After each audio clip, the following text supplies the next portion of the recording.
It's 30 degrees Fahrenheit in my garden right now, and as you can see, there's snow on the ground. And I have a question for you. At 30 degrees Fahrenheit, can you determine what my USDA Plant Hardiness Zone is? Well, the simple answer to that question is no. Right now, it's 30 degrees, but I could be in Alaska, I could be in Florida. I'm actually in Colorado. There are a lot of assumptions and misunderstandings associated with the USDA Plant Hardiness Zone as far as how gardeners use it. And that's what I'll be talking about today to help you better understand hardiness zones.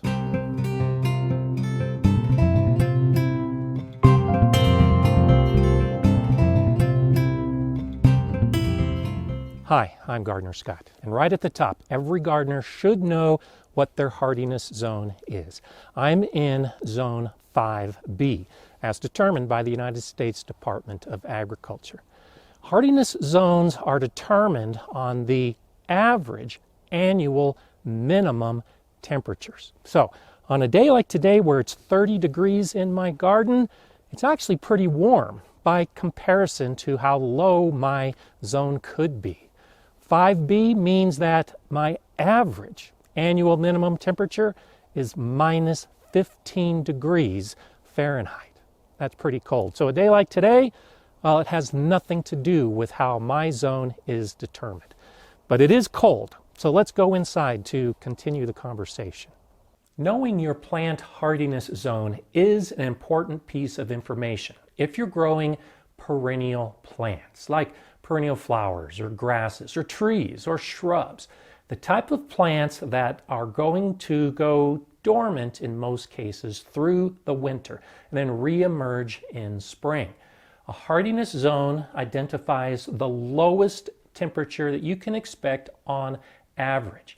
And so when you match up a hardiness zone with a perennial plant, it's a guideline to help you figure out whether that plant is going to survive in the winter in your garden. As far as annual plants are concerned, well, hardiness zones don't even enter the picture. Your vegetable garden, for instance. Most of the plants that we grow in our vegetable gardens we treat as annuals. We only grow them from the spring to the fall within our growing season, however long that is. And then when the cold weather comes, they die, they go dormant, we pull them out, and our vegetable garden is done. So hardiness zones really don't matter in the vegetable garden. But for your landscape and other gardens you might have where you're growing plants throughout the year, particularly the winter, that's why the hardiness zone is important. The idea of plant hardiness zones is almost 100 years old. Back in 1927, the Arnold Arboretum at Harvard University produced the first map that was climate-based. The same concept that we're using today, looking at temperatures throughout the country. It was in 1960 that the USDA produced their first plant hardiness map. It was updated in 1990, so some of us that have been gardening for a long time were pretty well versed in the 1990 version of the USDA plant hardiness map. It's been updated since, and so the map we use today was produced in 2012. That map was developed by the USDA Agricultural Research Service, along with Oregon State University's PRISM Climate Group. And they looked at 30 years of climatological data to determine the average lowest winter temperatures. And that's a key point to identify. It's average low temperatures. So even though I am in a zone that begins at minus 15 degrees Fahrenheit, it could get colder than that. And it could also be warmer than that. And so you notice, based on 1960 and 1990 and 2012, these maps are being revised as the climate data changes. And I fully anticipate, probably within the next 10 years, that we'll get a revised map based on 30 years of data. I'm in Zone 5B right now. Based on recent history in my garden, I fully anticipate that I'll be changing to Zone 6A. But remember, These are just guidelines. And even though I'm in Zone 5B right now, I'm already beginning to plant some of my areas, some of my microclimates that I've identified with Zone 6A plants. So let's discuss what these numbers really mean, because this is how you can use the hardiness zones to benefit your garden. Within the United States, the zones run from 1 all the way up to 13. And 1 is the lowest temperatures. It gets down to minus 60 degrees Fahrenheit on average in Alaska. And it goes all the way to zone 13, where it gets down to 70 degrees Fahrenheit as an average low, and that's in Puerto Rico. So this map of 13 zones is divided in 10-degree increments. And within each of those 10-degree bands, we have an A and a B, with the A being lower temperature and B being higher temperature. The plant growers and seed producers know about their plants, and they know at what temperature those plants will be killed by low temperatures. So when a plant is identified as hardy to zone 6, well, that means that those plants can be expected to survive if the temperatures drop down to minus 10 degrees Fahrenheit, which is where zone 6 begins. If a plant is hardy to zone 7, well, then it can only be expected to survive if the temperature doesn't drop below 0 degrees Fahrenheit, which is the threshold for zone 7. Well, I'm in zone 5B, and typically the plants aren't divided by that subcategory, so I get plants that are hardy to zone 5, which means they should survive, even if my temperature drops down to minus 20 degrees Fahrenheit, which is the lower threshold for zone 5. You should find what zone the perennial plant is in on the plant tag, where it'll say, like this case, zone 5, or on the seed packet, where it'll say perennial zones, in this case, 4 to 10. And so this is how you can use this in your garden. If you're in zone 6, where you could possibly get down to minus 10 degrees Fahrenheit, if you put a zone 7 plant in your landscape, it might not survive if you actually get that low. Because remember, zone 7 is only hardy to 0 degrees Fahrenheit. But you can easily grow zone 5 plants in your zone 6 garden, because those plants are stronger and sturdier and hardy all the way down to minus 20. And so the general guideline is that you can grow plants that have a lower number in your landscape. But if you try to grow plants that have a higher number, they might not survive. And you should usually treat those as annuals. And this is where some of the limitations to the plant hardiness zone map begin to become apparent. It's a broad brush attempt to categorize an entire country. And even though it's got 13 zones subdivided into A's and B's, it won't necessarily reflect your specific garden. It's relatively accurate for wide open spaces like the south and east of the United States, but it's not as accurate for areas like where I live in Colorado, in the middle of the mountains. If you live in a deep valley where cold air settles in the winter, well, you might be colder than what your official zone rating is. And the opposite is true too. If you live in the desert Southwest, where you're in an area with a lot of rock that holds and reflects heat, well, you may actually be in a higher zone than is reflected on the map.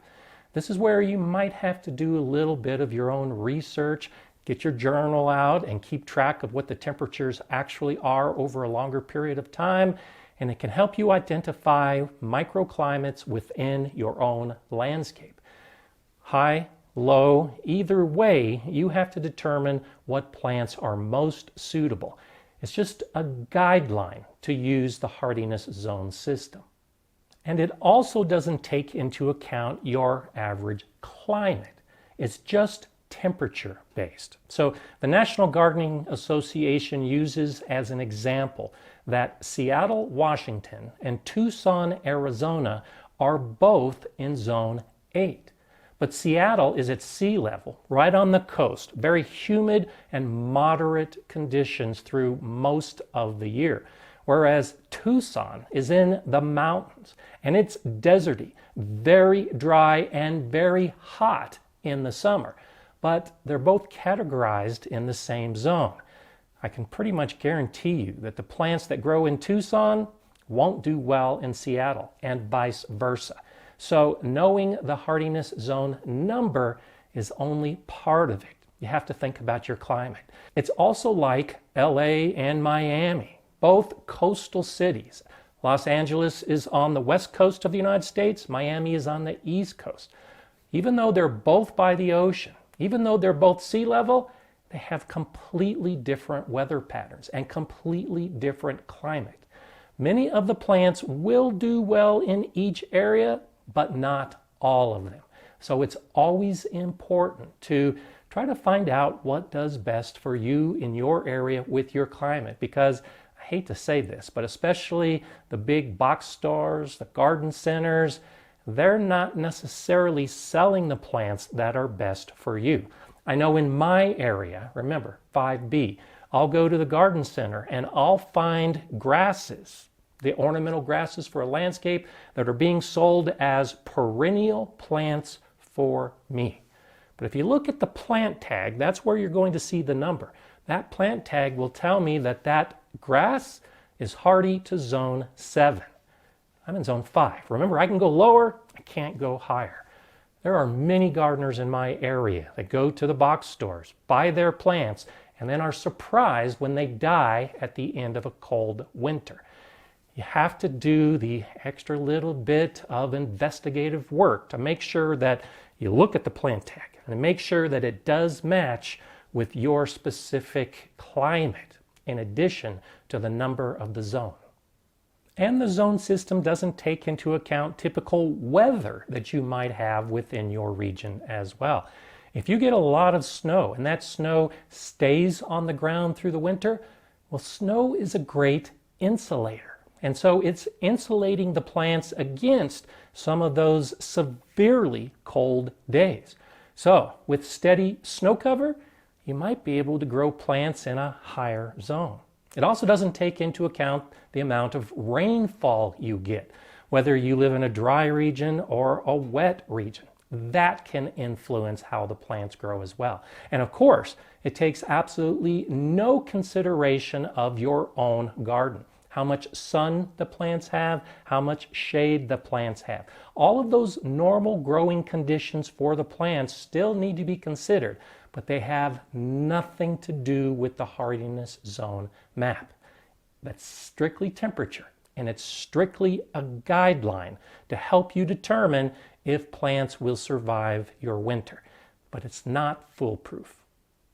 While the USDA established this system first, it's not the only system used throughout the world. In fact, most countries are also using hardiness zones to give gardeners an idea of how well the plants will do during the coldest temperature days. Let me show you how to find some of that information. You can easily find which hardiness zone you fall in online, and I'll be sure and put links to all of these different sites, starting with the USDA Agricultural Research Service site.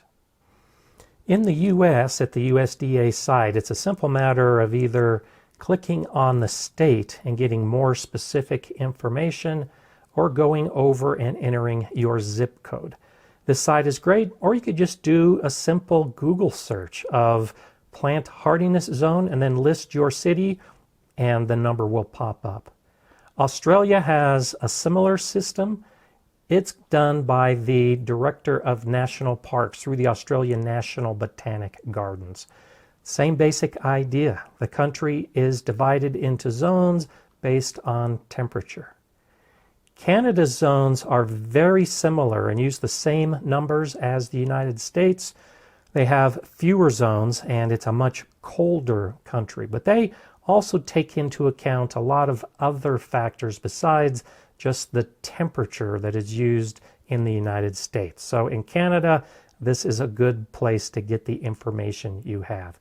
And Europe has zones as well. In the UK, there's only 4 hardiness zones, but throughout the rest of the continent, there are colder areas and warmer areas. And so on this particular site, you can go through and link up with the specific zones of the countries and get the ideas of plants that will do best in that particular region.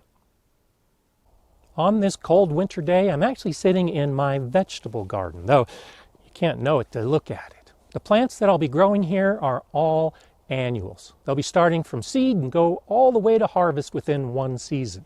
And I think this is the most important takeaway from this video. In your vegetable garden, the hardiness zones don't have any effect whatsoever. And I think that may be the biggest misunderstanding.